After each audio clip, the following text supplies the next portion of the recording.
Assalamualaikum warahmatullahi wabarakatuh.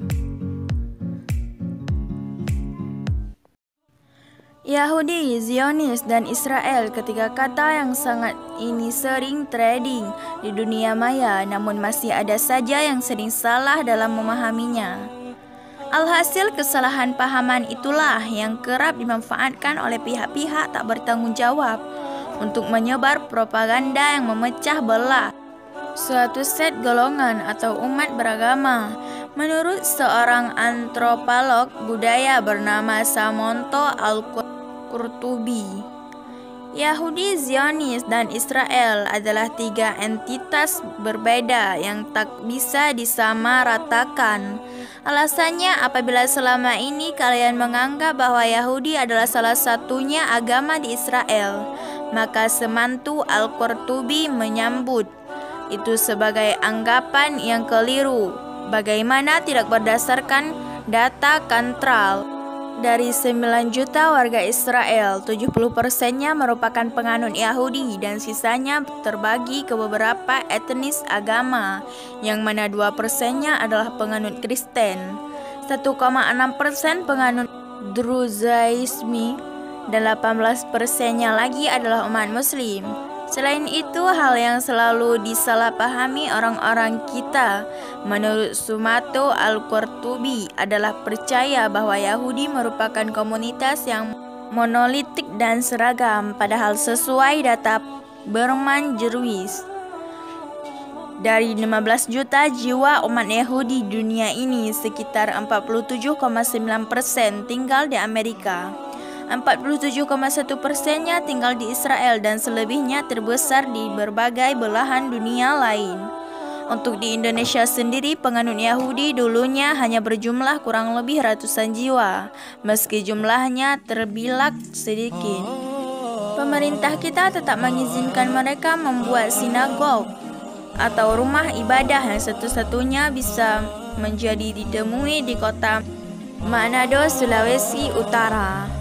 Nah, melihat kurangnya penganut Yahudi di Indonesia, muncul kesalahpahaman baru di tengah masyarakat kita, di mana sebagian besar penduduk Indonesia percaya bahwa ajaran Yahudi tidak akan bisa berkembang di negeri ini. Memang dilihat dari jumlah populasinya yang hanya di angka ratusan, agama Yahudi bisa dibilang hampir tak ada di Indonesia.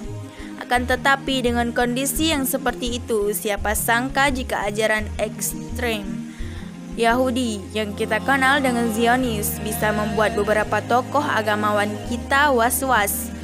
Ali Mustafa adalah salah satu di antara agamawan yang mengatakan Zionis di Indonesia sebagai Yahudi pesek. Istilah itu diucapkan pada tahun 2015 setelah beliau mengikuti perkembangan Palestina dan Israel.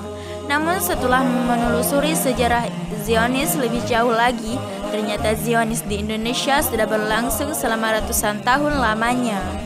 Menurut wartawan senior yang sudah meninggal, yaitu Alwi Shahab, dulu di samping Departemen Keuangan Lapangan Benteng terdapat bangunan yang disebut Rumah Setan.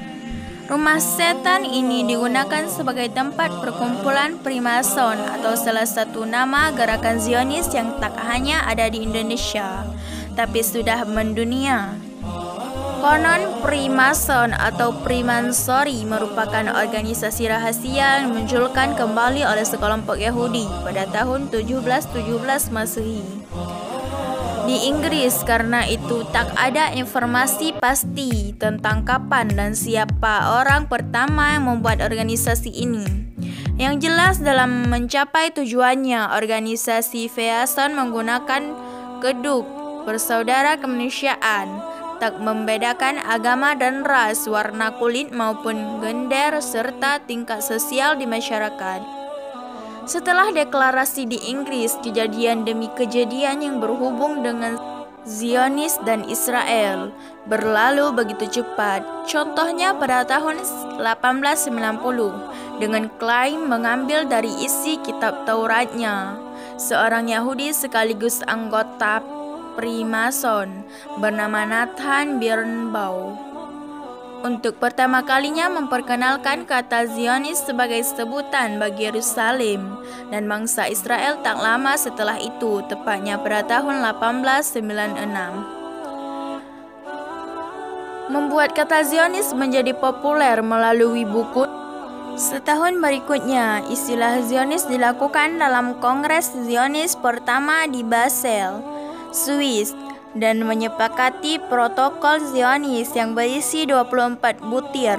Kesepakatan Yahudi Internasional selanjutnya pada tahun 1917, Zionis membujuk Inggris menggelar deklarasi Balfour yang mendukung pendirian negara Israel. Akan tetapi sampai pada tahun 1940, Inggris tak kunjung mewujudkan deklarasi tersebut. Alhasil para Zionis ini melakukan aksi terorisme yang menciptakan sebagai kelompok bersenjata Zionis yang menebar teror dan melakukan kekacauan di mana-mana. Mirisnya pada tahun 1944, Menteri Inggris urusan Timur Tengah dibunuh. Lalu pada tahun 1946, para Zionis ini meledakkan markas militer Inggris di Yerusalem yang menewaskan 91 orang dan melukai 46 orang. Akhirnya pada tahun 1948 yang awalnya hanya dari gerakan organisasi Freemason, Zionis pun berhasil mendirikan negara Israel di bumi Palestina dengan bantuan Amerika Serikat. Dan Inggris telah mendengar pergerakan Freemason yang mampu membuat PBB mengakui Israel. Wallahu a'lam bishawab. Assalamualaikum warahmatullahi wabarakatuh.